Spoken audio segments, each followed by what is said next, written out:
ఏరా నేను చూస్తూనే ఉన్నా నా చెల్లి గుడిలోకి వెళ్ళి దగ్గర నుంచి వెనకే తిరుగుతూనే ఉన్నా. ఏంటయ్యా గుళ్ళో దండం పెట్టుకోవడానికి వచ్చిన వాడిని కొడుతున్నావు? నువ్వెవర్రా? నేను గుళ్ళో గంట కొట్టేవాడిని. పైన ఎక్కడో ఉన్న గంట నువ్వు ఎందుకు కొట్టావు నేను అడిగానా? లేదు. నేను కొడితే నువ్వెందుకు అడుగుతావు? వాడిని కాదు ఎప్పుడు చూసినా ఎవరో ఒకరిని కొడుతూనే ఉంటావా? అన్నయ్య అక్యూస్డ్ లా ఉన్నాడు. పదన్నయ్య వెళ్దాం. వదలా.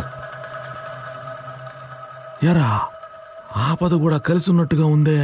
మరే తేలిగ్గా లడ్డు తినేద్దాం అనుకుంటున్నావా? ఆపద ఉంటేనే అది అందం.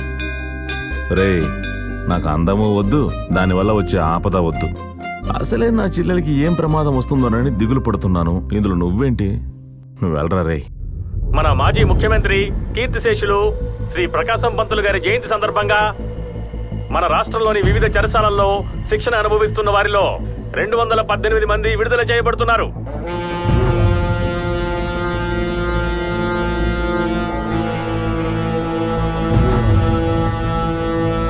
వారిలో రాజమండ్రి సెంట్రల్ జైల్లో యావజ్జీవ కారాగార శిక్షణ అనుభవిస్తున్న 5 ఖైదీలు కూడా ఉన్నారు.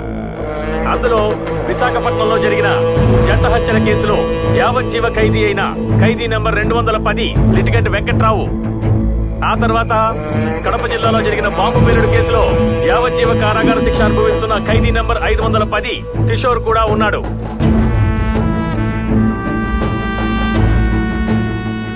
ఏంటి బావా, మన కులానికి చిహ్నమా? కాదు బావా, ఇది నీ గుణానికి చిహ్నం. వెళ్దాం. ఏమయ్యా, మా బావ లిటిగేషన్ వెంకట్రావు వచ్చిన వెంటనే విగ్రహం పెట్టే విషయం గురించి మాట్లాడాలి.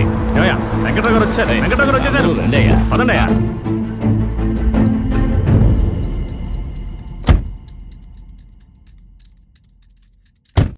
అయ్యా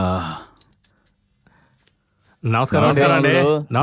ఏం మావయ్య ఎలా ఉన్నారు? బావా నువ్వు పని చేసి పెట్టాలి. ఏమిటో అది? ఏం లేదు బావా, మన ఊరు బస్ స్టాండ్ దగ్గర మన పెద్ద ఆయన విగ్రహం పెట్టాలనుకుంటున్నాం. నువ్వే ఎలాగైనా. మావా ఇప్పుడే విడుదల వచ్చాడు, మళ్ళీ లోపలికి పంపించాలనుకుంటున్నారా? తర్వాత మాట్లాడదాంలే.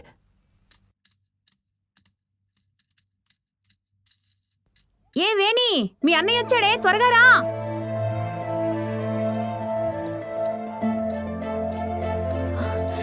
అన్నయ్య,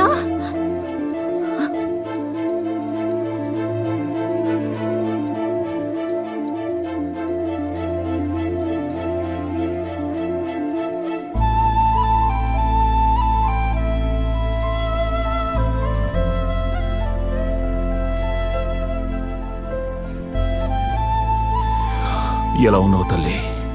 నువ్వుండగా నాకేంటన్నయ్యా? బాబా చేరుకుంటుందాం పద. కానివ్వండి.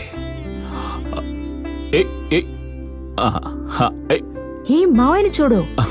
మరగలా నువ్వు అనుకున్నట్టే మీ అన్నయ్య ఒళ్ళో కూర్చోబెట్టి చెవులు కుట్టించావు.